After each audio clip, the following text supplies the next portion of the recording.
So hello and welcome everyone, welcome to agriculture वाला, your official platform for agriculture success. और आज जिस video को हम लोग आपके लिए प्रोवाइड कर रहे हैं, ये इन्फॉर्मेशन जो आज हम आप सभी को प्रोवाइड करने वाले हैं, यह है बिहार कोऑर्डिनेटर वैकेंसी से रिलेटेड। अच्छा, इसमें हम हर एक उस बात को करने वाले हैं जो कि आपको जाननी चाहिए, जो कि आपके लिए इंपॉर्टेंट है, चाहे वो सैलरी की बात हो, एलिजिबिलिटी की बात हो, एग्जाम के पैटर्न की बात हो, या फिर यहां पे टोटल वैकेंसीज की बात हो। तो कंप्लीट एक वीडियो के थ्रू आपको बिहार कोऑर्डिनेटर की वैकेंसी के बारे में जो जो इंफॉर्मेशन नेसेसरी है वो मैं देने का यहां पे ट्राई करूंगा। तो सबसे पहले हम इस वैकेंसी की बात करते हैं, बिहार एग्रीकल्चर कोऑर्डिनेटर की। अगर आप देखो तो एक अभी शॉर्ट नोटिस निकाला गया था जिसमें बताया गया था कि यहां पे आपको जो एग्रीकल्चर कोऑर्डिनेटर है और आपका ब्लॉक एग्रीकल्चर कोऑर्डिनेटर है, यहां पे आपको वैकेंसी यहां पे देखने को मिलने वाली है बिहार एग्रीकल्चर कोऑर्डिनेटर के अंतर्गत। अब यहां पे दो प्रकार की वैकेंसी आपको देखने को मिलेंगी। अगर दो प्रकार की वैकेंसीज की बात करें तो यहां पे आपको 2697 जो पद हैं ये देखने को मिलने वाले हैं एग्रीकल्चर कोऑर्डिनेटर्स के, और साथ ही साथ आपको यहां पे 1455 जो पद हैं ये आपको ब्लॉक एग्रीकल्चर कोऑर्डिनेटर के देखने को मिलने वाले हैं। अब एग्रीकल्चर कोऑर्डिनेटर और आपके साथ साथ दूसरा है जो पद आपका ब्लॉक एग्रीकल्चर कोऑर्डिनेटर, इन दोनों पदों में आपको यहां पे डिफरेंस देखने को मिलेगा। और जो पद यहां पे आपको ब्लॉक एग्रीकल्चर कोऑर्डिनेटर का है, ये पद आपका प्रमोटेड वाला पद है, यानी कि यहां पे पहले सीधी वैकेंसी नहीं आती थी, लेकिन इस बार आपको ये सीधी वैकेंसी देखने को मिलेगी। इसके अलावा अगर हम बात करें एग्रीकल्चर कोऑर्डिनेटर की, तो ये वैकेंसी सीधे फिल की जाती है, यानी कि एग्जाम आपका एक होता है और आपको सिलेक्शन यहां पे दिया जाता है। तो इसकी तो वैकेंसीज पहले से डिसाइडेड थी कि यहां पे आपको देखने को मिलेंगी। टोटल अगर यहाँ पे आप वैकेंसीज को देखोगे तो इस तरीके से आपको वैकेंसी देखने को मिलने वाली है, यानी कि 2697 एग्रीकल्चर कोऑर्डिनेटर की और 1455 ब्लॉक एग्रीकल्चर कोऑर्डिनेटर्स की वैकेंसी आपको देखने को मिलेंगी। ठीक है, अब यहां पे अगर हम देखें कि जॉब प्रोफाइल आपकी क्या रहने वाली है, जब भी हम एग्रीकल्चर कोऑर्डिनेटर की बात करते हैं या ब्लॉक एग्रीकल्चर कोऑर्डिनेटर की बात करते हैं, तो दोनों में आपको कार्य में ऐसा बहुत बड़ा डिफरेंस देखने को नहीं मिलेगा। लेकिन यहां पे अगर हम जब ब्लॉक एग्रीकल्चर कोऑर्डिनेटर शब्द यूज कर रहे हैं तो इसका मतलब है ये आपकी प्रोमोटेड पोस्ट है, और यहां पे जो भी गवर्नमेंट की स्कीम किसानों की हित के लिए लाई जाती है उनका प्रॉपर इंप्लीमेंटेशन करवाना ग्राम पंचायत लेवल पर और पूरी ब्लॉक लेवल पर यह आपका दायित्व बनता है। दूसरी बात रही एग्रीकल्चर कोऑर्डिनेटर की, तो एग्रीकल्चर कोऑर्डिनेटर जो पद है ये पंचायत लेवल पे रहता है। दो से आपकी 3 से 2 पंचायतें हो सकती हैं, वहां पे आपको देखना पड़ेगा, यानी कि जो गवर्नमेंट की स्कीम आ रही है ब्लॉक लेवल पर ब्लॉक एग्रीकल्चर कोऑर्डिनेटर उसको देखेगा कि ब्लॉक में अच्छे से उसका इंप्लीमेंटेशन हो रहा है कि नहीं हो रहा है, और आप पंचायत लेवल पर आप यानी कि एग्रीकल्चर कोऑर्डिनेटर चेक करेगा कि उसका इंप्लीमेंटेशन सही से हो रहा है कि नहीं हो रहा है। अगर मैं एक एग्जांपल के थ्रू आपको बताऊं, जैसे कि भारत सरकार द्वारा किसान क्रेडिट कार्ड योजना चलाई जाती है, इसके अलावा सॉइल हेल्थ कार्ड स्कीम चलाई जाती है, इसका सही से बेनिफिट किसानों को मिल रहा है कि नहीं मिल रहा है, यह काम पंचायत लेवल पर देखेगा आपका एग्रीकल्चर कोऑर्डिनेटर का जो पद है जिसमें जो भी सेलेक्ट स्टूडेंट होंगे वो, और दूसरा जो ब्लॉक लेवल पर देखेगा वो ब्लॉक एग्रीकल्चर कोऑर्डिनेटर देखने वाला है। तो यहां पे आपकी प्रोफाइल, आई होप आपको यहां पे समझ आ गया होगा कि जॉब प्रोफाइल यहां पे क्या रहने वाली है। ठीक है, यानी कि जितनी भी स्कीम है, वेरियस स्कीम गवर्नमेंट के द्वारा आती हैं, उनका सही से इंप्लीमेंटेशन हो ये आपको मेक श्योर करना पड़ेगा। और एग्रीकल्चर डिपार्टमेंट के अंतर्गत है ना, जो भी पंचायती लेवल पर ब्लॉक लेवल पर एग्रीकल्चर से जुड़ा हुआ कोई भी ऐसा काम जो कि हमारे किसानों के लिए हेल्पफुल होता है, वो आपको सब कुछ उनके लिए दिखना रहेगा। तो ये आपकी यहाँ पे जॉब प्रोफाइल रहती है। अब सबसे इंपॉर्टेंट रहता है कि यहाँ पे जो दो पद आपको देखने को मिल रहे हैं, इनमें जो पहला पद है ये आपका है एग्रीकल्चर कोऑर्डिनेटर का, और दूसरा जो पद है ये आपका ब्लॉक एग्रीकल्चर कोऑर्डिनेटर का। ये जो पोस्ट आप देख रहे हो ब्लॉक एग्रीकल्चर कोऑर्डिनेटर, ये प्रमोटेड पोस्ट है, यानी कि जब आप प्रमोशन जब आपका होता है तब आपको ये पद मिलता है, लेकिन इस बार इसकी सीधी वैकेंसी आपको देखने को मिलेगी, यानी कि अब आप ब्लॉक एग्रीकल्चर कोऑर्डिनेटर जो आपका कह सकते हो, ये भी आप डायरेक्ट यहां पे बन सकते हो। देन सबसे इंपॉर्टेंट आप सभी के लिए है एलिजिबिलिटी। अब वो सभी स्टूडेंट यहां पे एलिजिबल हैं जिन्होंने अपना बीएससी इन सब्जेक्ट में करके रखा है। कौन कौन से बात करते हैं पहले, सबसे पहले आपका बीएससी एग्रीकल्चर अगर है ना, और ये यहाँ पे ध्यान रखना कि आज सच यहाँ पे यूनिवर्सिटी का जो रूल है बीएससी ऑनर्स वाला रूल देखने को मिलता है, डिफरेंट आपके एग्जाम है, जैसे एडीयू का एग्जामिनेशन हो रहा है ना, वहां पे आपको ऑनर्स वाला ऐसा कुछ यहाँ पे देखने को आपको नहीं मिलने वाला है। अब सिंपल आपको क्या है, आपका बीएससी एग्रीकल्चर होना चाहिए, आपने बीएससी हॉर्टिकल्चर करके रखा है, या आपने एग्रीकल्चरल इंजीनियरिंग में अपना बीएससी किया है, या फिर बायोटेक्नोलॉजी में आपने अपना बीएससी किया है, तो आप ब्लॉक एग्रीकल्चर ऑफिसर और साथ ही साथ एग्रीकल्चर कोऑर्डिनेटर के पद के लिए आप यहाँ पे प्रत्याशी हो, बाकायदा फॉर्म भर सकते हो, और आपकी यहाँ पे अगर आप क्वालिफाई करोगे तो आप एज सेलेक्ट भी यहाँ पे होगे।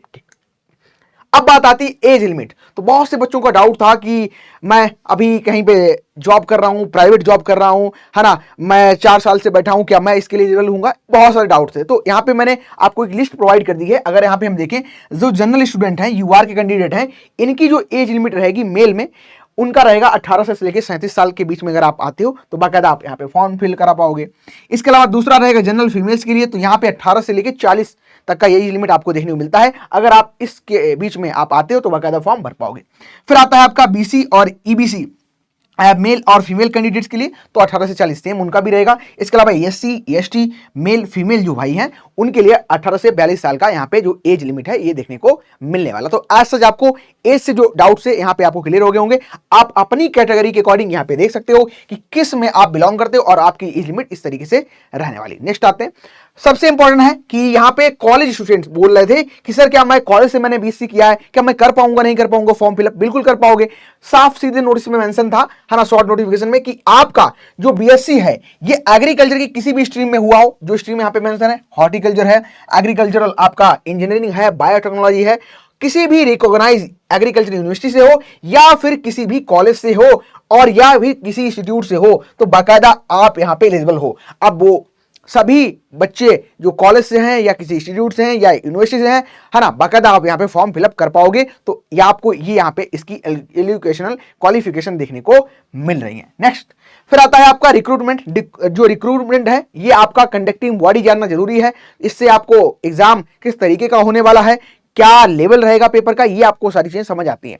अब यहाँ पे ध्यान देने वाली बात ये है कि जो रिक्रूटमेंट है आपकी एग्रीकल्चर कोऑर्डिनेटर की, इसका जो पेपर कराएगा ये कराएगा बीपीएससी। और बीपीएससी हाल फिलहाल में आप अगर देखोगे, अभी बीओ की वैकेंसी आई थी, उसको भी बीपीएससी के द्वारा कंडक्ट कराया गया था और वहां पर पेपर आपको अच्छा खासा लेवल का देखने को मिला था। और जब भी कोई बीपीएससी एग्जामिनेशन को कंडक्ट कराता है तो ये बात आप ध्यान रखना कि यहां पे आपको ज्यादा समय नहीं मिलेगा प्रिपरेशन करने के लिए। आप देखोगे तो बीओ में आपको लगभग 2 या 2.5 महीना टाइम मिला था पढ़ने के लिए। नोटिफिकेशन आया और उसके बाद बाकायदा यहाँ पे 2 से 2.5 महीने के अंदर पूरा आपका एग्जामिनेशन प्रोसेस कंप्लीट हो गया। और आज जिन्होंने बीओ निकाला है, क्रैक किया है, वो अभी आप ट्रेनिंग कर रहे हैं इस दौरान जब मैं वीडियो रिकॉर्ड कर रहा हूं, ठीक है। और कुछ को यहाँ पे ज्वाइनिंग भी मिल चुकी है। तो आप समझना, जब भी बीपीएससी को एग्जाम कराए, आगे भी बिहार में बहुत सारी जो जॉब्स हैं, अभी तक अगर आपने रिकॉर्ड भी देखा होगा तो थोड़ा अन्य की अपेक्षा यहाँ पे प्रोसेस जो है फास्ट फॉरवर्ड रहता है, ठीक है। ये बात ध्यान रखना। कंडक्टिंग बॉडी के अकॉर्डिंग आप देख सकते हो कि किस तरीके से फास्ट फॉरवर्ड वे में काम किया जाता है। और हाल फिलहाल में अगर आप देखोगे तो कहीं ना कहीं चुनाव वगैरह भी हैं, तो चुनाव वगैरह की वजह से भी हो सकती है प्रोसेस आपको ज्यादा तेज देखने को मिले। तो बाकायदा आप प्रिपेयर रहो, है ना। जब भी नोटिफिकेशन आए एग्जाम के लिए, आप उस दिन रेडी ना हो, आप रेडी पहले से ही हो, ठीक है। तो ये आपको सारी चीजें देखने को मिलती हैं। अब बात आती है सबसे इंपॉर्टेंट हमारे पेपर की, यानी कि आप जब भी बिहार एग्रीकल्चर कोऑर्डिनेटर में पद में अपना फॉर्म भरोगे तो आपको इसमें क्या क्या प्रिपेयर करके रखना पड़ेगा। चलिए एक बार बहुत डिटेल में हम लोग बात कर लेते हैं। यहाँ पे जो पेपर्स की अगर बात करें, आपको टोटल यहाँ पे 4 पेपर देने हैं। अब 4 पेपर में क्या है, एक जो आपका पेपर रहेगा first paper, that is Hindi, आपका ये हिंदी का रहेगा और यहां पे आपका 100 मार्क्स का पेपर देखने को मिलेगा और ये सिर्फ आपको क्वालिफाई करना है, इसके नंबर आपके नहीं जोड़े जाएंगे, ये आपको सिर्फ क्वालिफाई नेचर का देखने को मिलेगा। नेक्स्ट आपका जो पेपर होगा ये होगा आपका दूसरा पेपर, ये रहेगा आपका जनरल नॉलेज का दूसरा पेपर रहेगा और यहाँ पे इसके जो मार्क्स हैं ये आपके फाइनल मेरिट में काउंट किए जाएंगे और ये आपका 100 मार्क्स का रहने वाला है। और फिर आपके 2 पेपर होंगे एग्रीकल्चर के, 200 नंबर के यहाँ पे देखने को मिलेंगे, यानी कि टोटल जो आपका एग्रीकल्चर का पेपर है 2 पेपर होगा और प्रत्येक आपका जो पेपर होगा ये 200 नंबर का होगा, यानी कि आपको 200 और 200 के 2 पेपर देखने को मिलेंगे, यानी कि टोटल आपको एग्रीकल्चर का जो है 400 नंबर यहाँ पे देखने को मिलने वाला है, ठीक है। और एग्रीकल्चर की जब हम यहाँ पे बात कर रहे हैं तो एग्रीकल्चर के वो सभी सब्जेक्ट जो कि आप बीएससी लेवल पर पढ़ते हो उन सभी से प्रश्न यहाँ पे आएंगे, ठीक है। इस चीज को ध्यान रखना, कोई भी सब्जेक्ट मेजर माइनर नहीं है, सारे सब्जेक्ट जो है आपके एग्रीकल्चर बीएससी अगर आपने किया है तो आपके इंपॉर्टेंट है और यहाँ पे आपको प्रश्न देखने को मिलेंगे। अभी डिटेल में भी समझेंगे किस सब्जेक्ट का कितना वेटेज है या जो बीपीएससी ने पेपर करवाया है किससे कितना क्वेश्चन पूछा गया है, ठीक है। तो ये पेपर का पैटर्न समझ गए आप, यानी कि आपके टोटल जो पेपर होंगे ये 4 पेपर होंगे। एक पेपर हिंदी का, ये आपका क्वालिफाई नेचर का है, मात्र क्वालिफाई करना है। जीएस वाला जो पेपर होगा आपका सेकंड, ठीक है, इसको आपको मेरिट में जुड़ेगा और एग्रीकल्चर के जो पेपर आपके हैं 2 होने वाले हैं, ये भी आपके इसमें जुड़ने वाले हैं। तो ये इस तरीके से पैटर्न इसका रहेगा।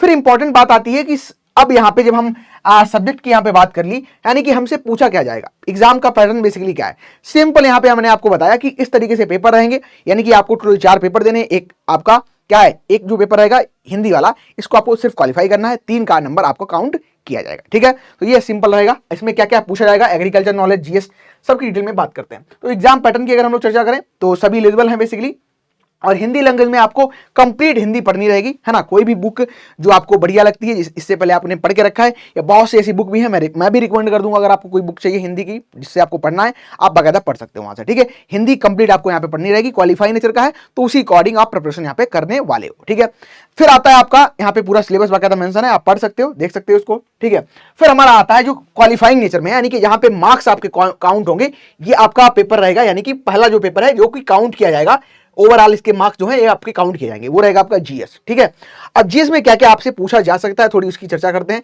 इसमें जनरल साइंस, ठीक है, जनरल साइंस जो बेसिक लेवल का है, ऐसा इतना ज्यादा हार्ड लेवल नहीं जाया जाएगा, है ना, लेकिन आप एज जब बीएससी कर चुके हैं तो आपका जो औरों के अच्छा लेवल आपका बढ़िया होना चाहिए, यानी क्वेश्चन आपको अच्छे खासे यहाँ पे देखने को मिलने वाले।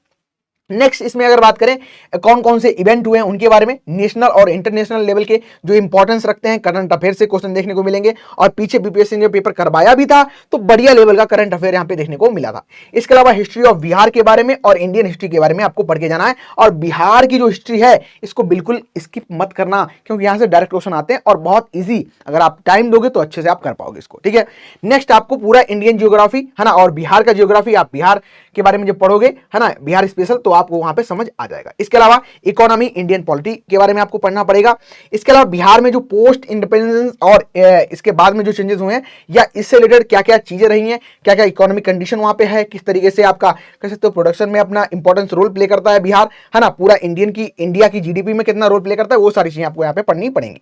इसके अलावा अगर आप देखोगे इंडियन मूवमेंट जितने हुए हैं, यानी कि पूरा आपको ओवरऑल यहाँ पे जनरल नॉलेज पढ़ना पड़ेगा। इसके अलावा आपको जनरल मेंटल एबिलिटी रीजनिंग वगैरह भी यहाँ पे देखने को मिलने वाली है। ठीक है, ये आपका जनरल साइंस का पूरा यहाँ पे सिलेबस है। जनरल साइंस पढ़नी है, करंट अफेयर्स पढ़ना है, हिस्ट्री पढ़नी है, जियोग्राफी पढ़नी है, और आपको यहाँ पे अगर हम देखें इंपॉर्टेंट जो सब्जेक्ट है उनका यहाँ पे जो टॉपिक इंपॉर्टेंट है उनको मेंशन कर दिया गया है, तो आप इस के थ्रू गो थ्रू कर सकते हो। तो ये आपको यहाँ पे सब्जेक्ट इस तरीके से देखने को मिलेंगे। सबसे इंपॉर्टेंट बात आती है एग्रीकल्चर, क्योंकि जो मेन रोल प्ले करेगा आपका सिलेक्शन में वो कहीं ना कहीं एग्रीकल्चर करेगा, यानी कि 400 नंबर हैं, जब 400 नंबर हैं तो बढ़िया से प्रिपरेशन भी आपको करनी पड़ेगी। सब्जेक्ट की अगर बात की जाए तो सभी सब्जेक्ट यहां पे आपको देखने को मिलेंगे एग्रीकल्चर के। अब बात करते हैं वन बाई वन करके। सबसे पहले आपको जनरल एग्रीकल्चर, ठीक है, जितना कंप्लीट एग्रीकल्चर का है इसमें आपका पूरा एग्रीकल्चर का जो जनरल आपका नॉलेज होता है वो आपको यहाँ पे पूछा जाएगा। इसके अलावा पहला सब्जेक्ट जो है ये आपको एग्रोनॉमी देखने को मिलेगा। एग्रोनॉमी का बेसिक पार्ट यानी कि फंडामेंटल ऑफ एग्रोनॉमी, और साथ साथ क्रॉप प्रोडक्शन का जो आपका है ये बढ़िया बैठे देखने को मिलता है। अगर पीछे आप जाओ और देखो पेपर हुआ है जो, उसको अगर एनालाइज आप करोगे तो आपको पता चलेगा कि क्रॉप प्रोडक्शन का यहाँ पे कितना बढ़िया रोल देखने को मिलता है, कितने अच्छे लेवल के क्वेश्चन यहाँ पे देखने को मिलते हैं। नेक्स्ट बात करते हैं आपका दूसरा जो सब्जेक्ट रहेगा दैट इज सॉइल साइंस, मृदा विज्ञान। और मृदा जो विज्ञान सब्जेक्ट है ये अपने आप में एक विशेषता रखता है। सॉइल के बारे में, बिहार के बारे में पढ़ लेना थोड़ा, वहां से क्वेश्चन आते हैं। ठीक है, ओवरऑल आपका जो सॉल्ट अफेक्टेड सॉइल है, कंजर्वेशन मेजर्स हैं, यहाँ से क्वेश्चन बन रहे हैं, प्रिसीजन फार्मिंग है ना, साइट स्पेसिफिक न्यूट्रिएंट मैनेजमेंट है, न्यूट्रिएंट मैनेजमेंट क्या होता है ना, बायो फर्टिलाइजर क्या क्या है, इंडियन सॉइल के बारे में किस तरीके से क्लासिफाई किया गया है, लैंड कैपेबिलिटी क्लासिफिकेशन क्या है ना, ये सारी चीजें आपसे ओवरऑल यहां पे पूछी जाती है।